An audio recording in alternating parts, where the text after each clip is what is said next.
Hi welcome back to my channel. ಈ ಬದುಕಿಗಾಗಿ ಸ್ವಾಗತ. ಇವತ್ತಿನ ಹಾಸ್ಯ ಧಾರಾವಾಹಿ ಅಪ್ಡೇಟ್ಸ್ ತಿಳಿಯೋಣ. ಅದಕ್ಕಿಂತ ಮೊದಲು ಪ್ಲೀಸ್ ನನ್ನ ಚಾನಲನ್ನು ಸಬ್ಸ್ಕ್ರೈಬ್ ಮಾಡ್ಕೊಂಡು ನೋಡಿ, ಸಪೋರ್ಟ್ ಮಾಡಿ, ಲೈಕ್ ಮಾಡಿ ಅಂತ ಕೇಳ್ತಾ, ಇಂದಿನ ಸಂಚಿಕೆಯಲ್ಲಿ ಆಸ್ಪತ್ರೆಯಲ್ಲಿ ಎಲ್ಲರೂ ಮನೋಜ್ಗೋಸ್ಕರ ವೇಟ್ ಮಾಡಿಕೊಂಡು ಚಿಂತಾಜನಕವಾಗಿ ಯೋಚನೆ ಮಾಡ್ತಾ ಕೂತಿರ್ತಾರೆ. ಆವಾಗ ರವಿ, ಶ್ರುತಿ ಎಲ್ಲರಿಗೂ ಊಟ ತರೋಣ ಬಾ ಅಂತ ಹೇಳಿ ಹೊರಗಡೆ ಹೋಗ್ತಾರೆ.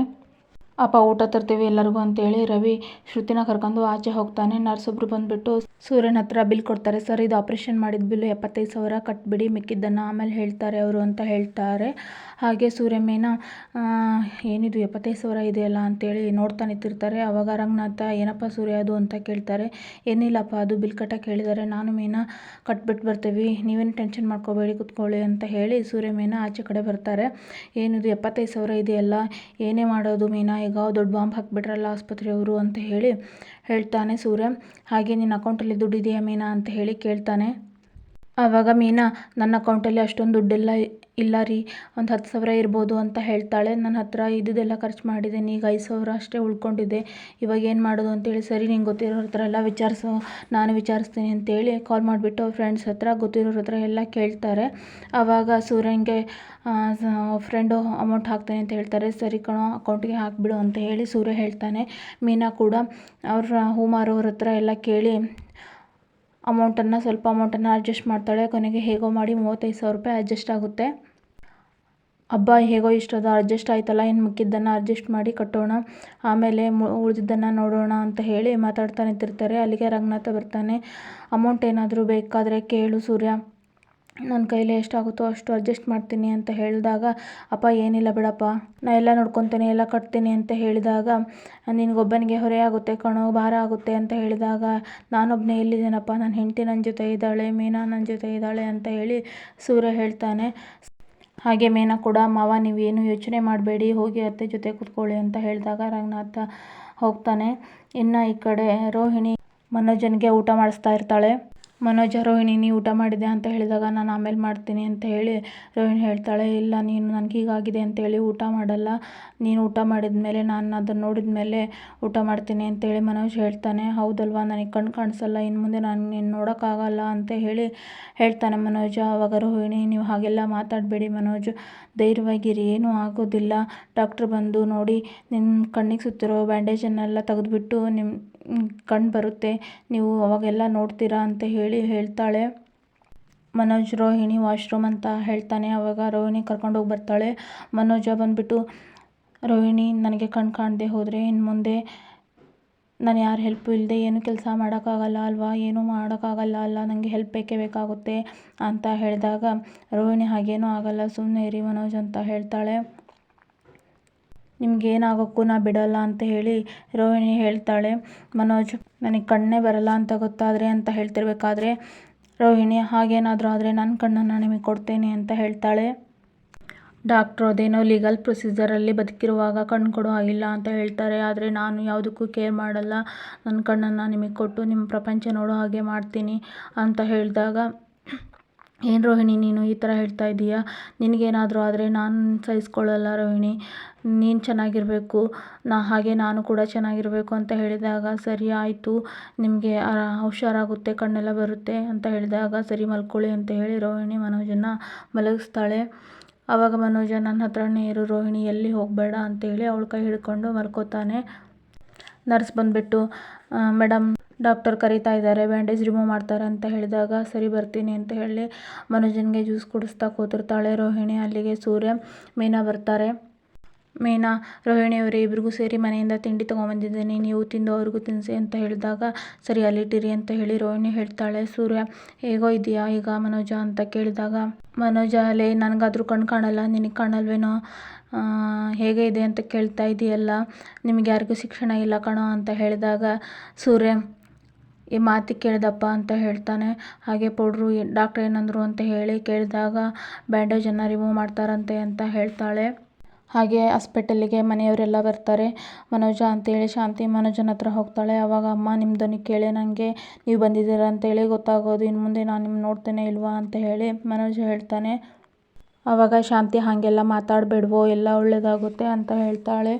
ಹಾಗೆ ರಂಗನಾಥ, ಅಳಬೇಡ್ವೇನೆ, ಅವನ ಮುಂದೆ ತಗೋ ಈ ಕುಂಕುಮನ ಅವನ ಹಣೆಗಿಡು ಅಂತ ಹೇಳ್ತಾನೆ. ಹಾಗೆ ಮನೋಜ ಧೈರ್ಯವಾಗಿರು, ಏನೂ ಆಗೋದಿಲ್ಲ, ಎಲ್ಲ ಒಳ್ಳೆಯದಾಗುತ್ತೆ, ನಾವೆಲ್ಲ ಹೋಗಿ ನಿನಗೆ ಅರ್ಚನೆ ಮಾಡಿಸ್ಕೊಂಡು ಬಂದಿದ್ದೀವಿ ದೇವಸ್ಥಾನಕ್ಕೆ ಹೋಗಿ ಅಂತ ಹೇಳ್ತಾನೆ. ಆವಾಗ ರವಿ ಅದಕ್ಕೆ ಏನು ಪ್ರಾಬ್ಲಮ್ ಇಲ್ಲ ತಾನೇ ಅಂತ ಹೇಳಿ ಕೇಳ್ತಾನೆ. ಆವಾಗ ಏನು ಗೊತ್ತಿಲ್ಲ, ಈಗ ತಾನೇ ನರ್ಸ್ ಬಂದು ಬ್ಯಾಂಡೇಜನ್ನು ರಿಮೂವ್ ಮಾಡ್ತೀವಿ ಅಂತ ಹೇಳಿದರು ರವಿ ಅಂತ ಹೇಳಿ ರೋಹಿಣಿ ಹೇಳ್ತಾಳೆ. ಆವಾಗ ರವಿ ಮನೋಜ ಹೋಪ್ ಕಳ್ಕೊಬೇಡ್ವೋ, ಧೈರ್ಯವಾಗಿರು ಅಂತ ಹೇಳ್ತಾನೆ. ಆವಾಗ ಮನೋಜ ರವಿ ಹೋಪ್ ಕಳ್ಕೊತೀನೋ ಸೋಪ್ ಕಳ್ಕೊತೀನೋ, ಕಣ್ಣು ಕಳ್ಕೊದೇ ಇದ್ರೆ ಅಷ್ಟೇ ಸಾಕು ಅಂತ ಹೇಳ್ತಾನೆ. ಆವಾಗ ಶ್ರುತಿ ಅಯ್ಯೋ ಮನೋಜ್ ಅವರೇ, ಈಗ ಮೆಡಿಕಲ್ ಫೀಲ್ಡ್ ತುಂಬ ಮುಂದುವರೆದಿದೆ, ನೀವು ಧೈರ್ಯ ಕಳ್ಕೊಬೇಡಿ, ಯು ಡೋಂಟ್ ವರಿ, ಎಲ್ಲ ಸರಿಯಾಗುತ್ತೆ ಅಂತ ಹೇಳ್ತಾಳೆ. ಆವಾಗ ಶಾಂತಿ ಧೈರ್ಯವಾಗಿರು ಮನೋಜ, ಏನೂ ಆಗಲ್ಲ, ಹುಷಾರಾಗ್ತೀಯ, ನಾನು ನಮ್ಮನೆ ದೇವರಿಗೆ ಮುಡುಪು ಕಟ್ಟಿ ಬಂದಿದ್ದೀನಿ ಅಂತ ಹೇಳ್ತಾಳೆ. ಹಾಗೆ ರೋಹಿಣಿ ಮನೋಜ್ ತಿಂಡಿ ತಿನ್ನಿ ಒಂದು ನಿಮಿಷ ಅಂತೇಳಿ ತಿಂಡಿನ ಹಾಕೊಂಬರಕ್ಕೆ ಹೋಗ್ತಾಳೆ. ಆವಾಗ ಮನೋಜ ಬೇಡ ರೋಹಿಣಿ, ಬ್ಯಾಂಡೇಜ್ ರಿಮೂವ್ ಮಾಡಿದ್ಮೇಲೆ ತಿಂತೀನಿ ಅಂತ ಹೇಳಿದಾಗ ಶಾಂತಿ ಮನೋಜ ಹಾಗೆಲ್ಲ ಹಠ ಮಾಡಬಾರ್ದು ಕಣೋ, ಇವಾಗ ನಿಂಗೆ ತುಂಬ ರಕ್ತ ಹೋಗಿದೆ, ಊಟ ತಿಂಡಿ ಚೆನ್ನಾಗಿ ಮಾಡ್ಬೇಕು ನೀನು, ರೋಹಿಣಿ ನಿತಿನ್ ಸಮ ಅಂತ ಹೇಳ್ತಾಳೆ. ನರ್ಸು ವೀಲ್ ಚೇರ್ ತಗೊಂಡು ಮನೋಜನ್ನು ಬ್ಯಾಂಡೇಜ್ ರಿಮೂವ್ ಮಾಡೋಕ್ಕೆ ಕರ್ಕೊಂಡು ಹೋಗೋಕ್ಕೆ ಅಂತ ಬರ್ತಾರೆ. ಮನೋಜನ್ನು ವೀಲ್ ಚೇರಲ್ಲಿ ಕುಂದಿರ್ಸ್ಕೊಂಡು ಹೋಗ್ಬೇಕಾದ್ರೆ ರೋಹಿಣಿ ನನ್ನ ಹತ್ರನೇ ಇರು, ರೋಹಿಣಿ ನೀನು ಜೊತೆಗೆ ಇರು ಅಂತ ಹೇಳಿದಾಗ ಶಾಂತಿ ಮನೋಜ ಅವಳು ಮಾತ್ರ ಅಲ್ಲ ಕಣೋ, ಎಲ್ಲರೂ ನಾವು ನಿನ್ನ ಜೊತೆನೇ ಇದ್ದೀವಿ, ನೀ ಧೈರ್ಯವಾಗಿರು ಅಂತ ಶಾಂತಿ ಹೇಳ್ತಾಳೆ. ಮನೋಜನ್ನ ಒಳಗಡೆ ಕರ್ಕೊಂಡು ಹೋಗಿರ್ತಾರೆ. ಎಲ್ಲರೂ ಹೊರಗಡೆ ವೇಟ್ ಮಾಡ್ತಾ ಕೂತಿರ್ತಾರೆ. ಶಾಂತಿ ತುಂಬಾ ಹೇಳ್ತಿರ್ತಾಳೆ, ಶ್ರುತಿ ಅತ್ತೆ ಸಮಾಧಾನವಾಗಿರಿ, ಧೈರ್ಯವಾಗಿರಿ ಅಂತ ಹೇಳಿ ಧೈರ್ಯ ಹೇಳ್ತಿರ್ತಾಳೆ. ಮೀನಾ ರೋಹಿಣಿಗೆ ಧೈರ್ಯ ಹೇಳ್ತಿರ್ತಾಳೆ. ಆವಾಗ ನರ್ಸ್ ಒಬ್ಬರು ಬಂದುಬಿಟ್ಟು ಮೇಡಮ್ ಅಂತ ಹೇಳಿ ಕರೀತಾರೆ. ಬ್ಯಾಂಡೇಜ್ ರಿಮೂವ್ ಮಾಡಿದ್ರಾ ಅಂತ ಹೇಳಿ ಕೇಳಿದಾಗ ಇನ್ನೂ ಇಲ್ಲ, ಮಾಡ್ತಾ ಇದ್ದಾರೆ, ಬ್ಯಾಂಡೇಜ್ ರಿಮೂವ್ ಮಾಡಿದ ತಕ್ಷಣ ನೋಡಬೇಕು ಅಂತ ಕೇಳ್ತಾ ಇದ್ದಾರೆ ಅಂದಾಗ ಶಾಂತಿ ಹಾಂ ಅವನು ನನ್ನ ಮಗ, ನಾನೇ ನೋಡಬೇಕು ಅಂತ ಕೇಳ್ತಿರ್ತಾನೆ, ಅಮ್ಮ ಅಂದರೆ ಅವನಿಗೆ ತುಂಬ ಇಷ್ಟ ಅಂತ ಹೇಳಿ ಹೇಳ್ತಾಳೆ ಶಾಂತಿ. ಆವಾಗ ನಿಮ್ಮನ್ನೆಲ್ಲ ಅವ್ರ ಹೆಂಡತಿನ ಕೇಳ್ತಾ ಇದ್ದಾರೆ ಅವರು ಅಂದಾಗ ಶಾಂತಿಗೆ ಕೋಪ ಬರುತ್ತೆ. ಅದನ್ನು ಕಂಟ್ರೋಲ್ ಮಾಡಿಕೊಂಡು ರೋಹಿಣಿಗೆ ಸನ್ನೆ ಮಾಡ್ತಾಳೆ ಹೋಗು ಅಂತ ಹೇಳಿ. ಮೀನಾ ಕೂಡ ರೋಹಿಣಿಯವರೇ ಏನೂ ಆಗಲ್ಲ, ಧೈರ್ಯವಾಗಿ ಒಳಗೆ ಹೋಗಿ ಅಂತ ಹೇಳ್ತಾಳೆ. ರೋಹಿಣಿ ಒಳಗೆ ಹೋಗ್ತಾಳೆ. ಎಲ್ಲರೂ ದೇವ್ರ ಹತ್ರ ಕೈ ಮುಕ್ಕೊಂಡು ಕೇಳ್ಕೊತಾ ಇರ್ತಾರೆ.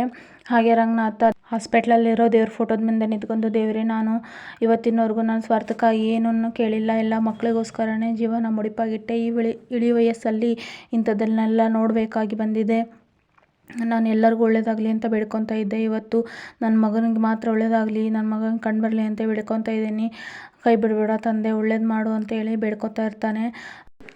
ಮೀನಾ ಬಂದುಬಿಟ್ಟು ರಂಗನಾಥನಿಗೆ ಧೈರ್ಯ ಹೇಳಿ, ಬನ್ನಿ ಅಪ್ಪ, ಆಯಾಸ ಮಾಡ್ಕೋಬೇಡಿ, ನೀವು ಟೆನ್ಷನ್ ಮಾಡ್ಕೋಬೇಡಿ, ಒಳ್ಳೆಯದಾಗುತ್ತೆ, ನೀವು ಮಾಡಿರೋ ಪುಣ್ಯ ಅವನನ್ನು ಕಾಯುತ್ತೆ ಅಂತ ಹೇಳಿ ಹೇಳ್ತಾರೆ. ಹಾಗೆ ಮೀನಾ ಕೂಡ ತಂದೆ ತಾಯಿ ಮಾಡಿದ ಪುಣ್ಯ ಮಕ್ಕಳನ್ನು ಕಾಯುತ್ತಂತೆ ಮಾವ, ನೀವು ಟೆನ್ಷನ್ ಮಾಡ್ಕೋಬೇಡಿ, ಆರಾಮಾಗಿರಿ, ಧೈರ್ಯವಾಗಿರಿ ಅಂತ ಹೇಳ್ತಾರೆ. ಒಂದು ಕಡೆ ಕೂತು ಒಳಗಡೆ ರೋಹಿಣಿ ಹೋದಾಗ ರಂಗನಾಥನ ಕರ್ಕೊಂಡು ಹೋಗಿ ಕೂರಿಸ್ತಾರೆ. ನಾನು ಕಣ್ ತೆರಿಬೇಕಾದ್ರೆ ಮಣ್ಣು ಸೇರಬೇಕಾದ್ರೆ ನಿನ್ನ ಬಿಂಬ ನನ್ನ ಎದುರುಗಡೆ ಇರಬೇಕು ರೋಹಿಣಿ ಅಂತ ಹೇಳ್ತಾನೆ. ಆವಾಗ ರೋಹಿಣಿ ನಿಮ್ಮ ಜೊತೆಗೆ ಇರ್ತೀನಿ, ಎಲ್ಲೂ ಹೋಗಲ್ಲ ಮನೋಜ್ ಅಂತ ಹೇಳ್ತಾಳೆ. ಆವಾಗ ಡಾಕ್ಟ್ರ್ ಬಂದು ಬ್ಯಾಂಡೇಜನ್ನು ರಿಮೂವ್ ಮಾಡ್ತಾರೆ.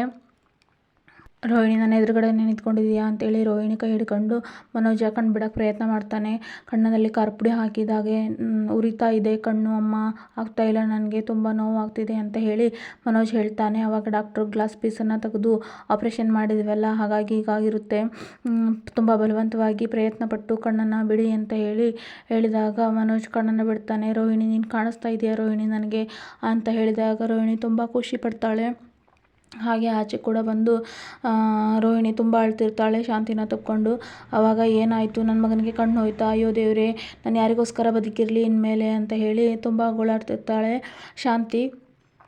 ಆವಾಗ ರೋಹಿಣಿ ಅಳೋದನ್ನು ನೋಡಿಬಿಟ್ಟು ಶ್ರುತಿ ಧೈರ್ಯವಾಗಿರಿ ರೋಹಿಣಿಯವರೇ, ನೀವೇ ಅವರಿಗೆ ಕಣ್ಣಾಗಿರಬೇಕು, ಅದನ್ನು ಬಿಟ್ಟು ನೀವೇ ಈಗ ಆಳಬಾರ್ದು, ಧೈರ್ಯ ಕಳ್ಕೊಬೇಡಿ ಅಂತ ಹೇಳಿದಾಗ ರವಿ ನೀವಷ್ಟೇ ಅಲ್ಲ, ನಾವೆಲ್ಲರೂ ಅವನಿಗೆ ಇನ್ನು ಮುಂದೆ ಕಣ್ಣಾಗಿರ್ತೀವಿ ಅಂತ ಹೇಳ್ತಿರ್ತಾನೆ. ರಂಗನಾಥ್ ಶಾಂತಿ ತುಂಬ ಅಳ್ತಿರ್ತಾರೆ. ಶಾಂತಿ ಮಾತ್ರ ರಂಗನಾಥನ್ನ ತಪ್ಕೊಂಡು ಇನ್ನು ಮುಂದೆ ನಾವು ಯಾವುದಕ್ಕೋಸ್ಕರ ಬದುಕಿರಬೇಕು ರೀ ನನಗೆ ಅಂತ ಹೇಳಿ ಹೇಳ್ತಾ ಇರ್ತಾಳೆ. ಆವಾಗ ಎಲ್ಲರೂ ಸ್ವಲ್ಪ ಧೈರ್ಯವಾಗಿರಿ, ನಾ ಧೈರ್ಯವಾಗೇ ಇದ್ದೀನಿ ಅಂತೇಳಿ ರೋಹಿಣಿ ಹೇಳ್ತಾಳೆ.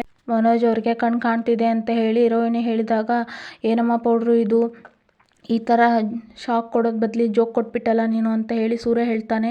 ಇಷ್ಟು ಖುಷಿ ವಿಚಾರ ಇದ್ದರೂ ಯಾಕಮ್ಮ ಇಷ್ಟೊತ್ಕೊಂದು ಹೇಳಿದೆ ಅಂತ ಹೇಳಿದಾಗ ಅದು ಖುಷಿಗೆ ಅಂತ ಹೇಳಿ ರೋಹಿಣಿ ಹೇಳ್ತಾಳೆ. ಮುಂದಿನ ಸಂಚಿಕೆಯಲ್ಲಿ ಮೀನಾ ಎಲ್ಲ ಸತ್ಯನೂ ಹೇಳಿಬಿಡ್ತೀನಿ, ಕ್ರಿಶ್ ಛಾಯಾ ಮಗನೇ ಅಂತ ಹೇಳಿಬಿಡ್ತೀನಿ. ರೋಹಿಣಿಯವರು ತುಂಬ ಕಷ್ಟಪಡ್ತಿದ್ದಾರೆ ಮನೋಜ್ ಅವರಿಗೋಸ್ಕರ. ಇಷ್ಟೊಂದು ಒಳ್ಳೆ ಹೆಂಡತಿಗೆ ಮನೋಜ್ ಮೋಸ ಮಾಡ್ತಾ ಇದ್ದಾರೆ, ನಾ ಎಲ್ಲ ಹೇಳಿಬಿಡ್ತೀನಿ, ನನಗೆ ಆಗ್ತಾ ಇಲ್ಲ ಅಂತ ಹೇಳಿ